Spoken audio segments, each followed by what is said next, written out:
So good morning, my name's Paddy Nixon and I'm here to chat with Michelle Grattan about a week in politics. Good morning, Michelle. Hi, Paddy. Never seems to be a quiet week these days. This week, Scott Morrison made some announcements, I guess announcing the Royal Commission into veteran suicide, which has been on the books for a while, but also having some conversations about the future of dealing with COVID here in Australia. And I guess because he's been a bit quiet in the media in the last 5 or 6 days, it was the focus of all the questions was on COVID and how he's going to deal with it, the vaccination rollout, etc., etc. But before we get to that, because that's clearly one of the big things for this week, but before we get to that, obviously because that's the big thing this week, but earlier in the week, Julia Banks, a former MP, made allegations of unwanted sexual advances during her time from somebody in the Turnbull cabinet. How do you think that's been taken within the government at the moment, and do they need to respond? Julia Banks had, of course, called out bad behaviour in general, bullying in particular, during the leadership crisis when Malcolm Turnbull was overthrown. She's now got a book out and she's been promoting that, of course, in the media. And she has alleged in this that at some gathering of MPs when they were waiting for a parliamentary vote, a cabinet minister put his hand on her leg, and she obviously found this a very offensive incident. I think that because she has been very outspoken before, the issue didn't really get a huge amount of traction this week, but why it's significant is that it feeds into the general narrative of bad behaviour in Parliament House towards women, and of course it puts a bit of pressure on Scott Morrison, who's been very anxious to say that the government was concerned with trying to change the culture in Parliament, and he set up various inquiries and they're producing new structures and so on. So it's just part of that general debate, but I don't think it'll go much further in itself. Okay, and then let's move straight on to the COVID response. So last week, Scott Morrison came out and just set out the phasing and the plan for Australia to deal with COVID. What's going to happen in this plan? The first thing in this plan is that the Doherty Institute and other medical experts are to work on finding a level of vaccination of the population and perhaps of parts of the population, like older people, that really would be the threshold for us to move to a more open situation, less restriction. So it wouldn't necessarily provide herd immunity, but it would be something in terms of the level of vaccination that we need for reasonable protection of the community. Now, that work, those figures won't come back for a while, a few weeks at least.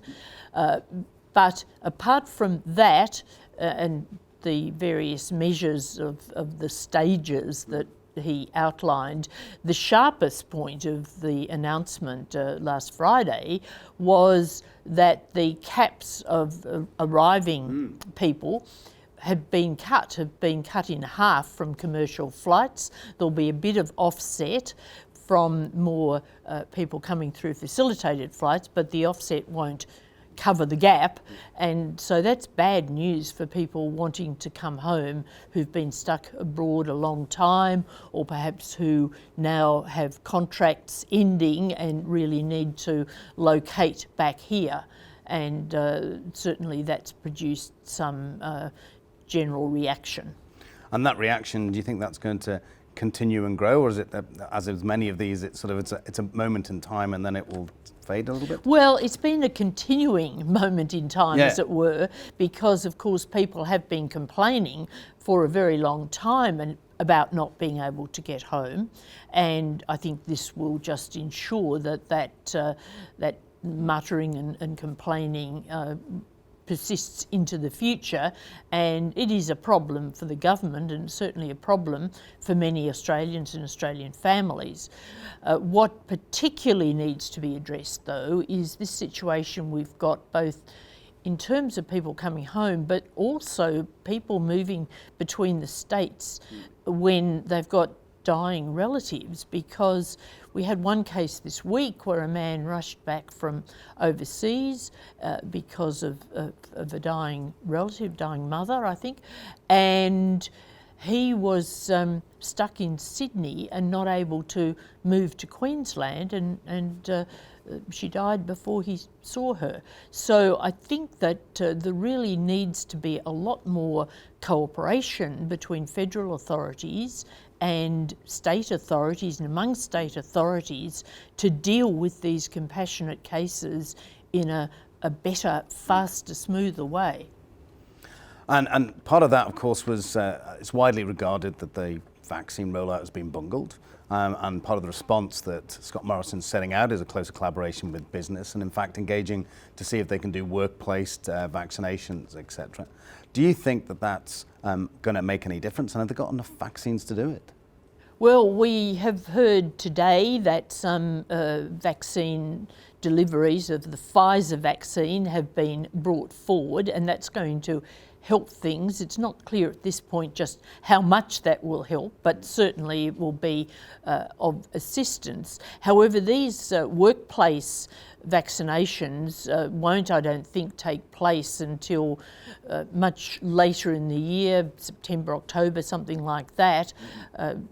In a way, that doesn't sound much later, but it is when you're trying to get this rollout accelerated. I think that the workplace program would be really useful, because workplaces, many of them, are very used to dealing with these situations with the flu vaccines, and it's an efficient way of covering a lot of people. But when you don't have enough Pfizer, as we haven't had, or another alternative to AstraZeneca, which of course has health issues around certain age groups, then you can't really vaccinate in the workplace, because you could only vaccinate some of your workers. The ones who needed Pfizer wouldn't be able to be dealt with. So it's a complicated thing, and it really all depends on getting enough supplies quickly. And that's the challenge. I mean, absolutely. Part of the conversation that we hear around this is that there might not be sufficient supply, or that we're not high enough in the list of people who have contracts and willing to be able to get it. And this goes back to the fact that last year the government put too many eggs in the AstraZeneca basket, and because it was a question of being able to make that here. And then when the health advice threw doubts around that for the younger people, they found that they were short of the alternatives, or the alternatives were coming later. So that is those decisions that were taken, the failure to get enough Pfizer locked in early, and the failure to spread the basket of vaccines, to just rely on importing Pfizer and Moderna later, that's where the crux of this whole problem has been. Yeah, and I think for Scott Morrison, this is one of the things that's, I guess, the bane of his life on a daily basis. Do you think he's done quite enough to offset some of the criticisms he's had in this area? He's pretty desperately trying to get things in order, and of course he's brought in this Lieutenant General J.J. Fruin, who does seem to be efficient and is, getting his forces in order and ready to go, but he needs that ammunition. And I think that we'll only be able to really judge whether the Prime Minister has got the government's act together in a few months. Now, he is saying that the aim is to give everyone one jab by the end of the year, and desperately trying to get a situation where he can meet that timetable, but that's only one jab, and while that gives protection, it doesn't give enough protection. So the vaccination program will run into next year.